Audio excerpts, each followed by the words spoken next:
আমি তো একটা দেশ চিনি, এই দেশে কোনো বেনমাজি নেই। আমি 6 বার গেছি ওই দেশে, কোনো বেনমাজি ওই দেশে নেই। এটা আমার প্রথম দিন প্রমাণ হয়েছে। আমি প্রথমবার যখন যাইতেছিলাম আদিস আবাবার থেকে ইথিওপিয়ার থেকে আমার ফ্লাইট ছিল।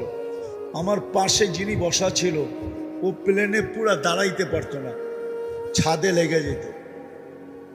প্লেন একটু নিচা থাকে না, লাগেজ লুগেজ বড়ার পরে তো মাথা উঁচা করতে পারতো না, এরকম লম্বা। আর মাশাআল্লাহ কালো তো এরকম কালো, আফ্রিকান মানুষ তো চাঁদের, আফ্রিকার মানুষ কালো। তা আমি কথা বলতে বলতে ওরে নামাজের সময় চলে আসছে, আমি নামাজের কথা বলছি তো ও হাসি দিয়া বলে, মুসলমান নামাজ পড়ে না, তুমি এই কথা বিশ্বাস করলা কি করে, ধারণা করলা কি করে যে মুসলমান আর নামাজ পড়বে না? দেখলাম নামাজ পড়লো প্রথমবার।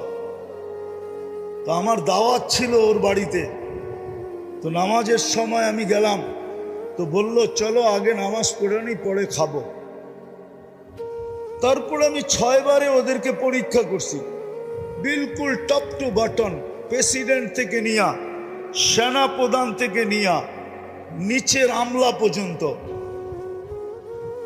একজনও পাই নাই নামাজের আজান কানে ঢুকছে আর বলছে নামাজ আগে কাজ পড়ে। আজান কানে পড়তে দেরি,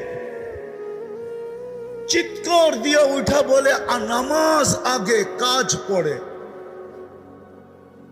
এবং নিজে ইমামতি করে নামাজ পড়ায়। কি আমি প্রেসিডেন্টকে দেখছি নিজে ইমামতি করে নামাজ পড়ায়। আর কেরাত শুনলে আমাদের দেশের কারীরাও কইব কেরাত, এত সুন্দর কেরাত, হদর এত সুন্দর পড়ে।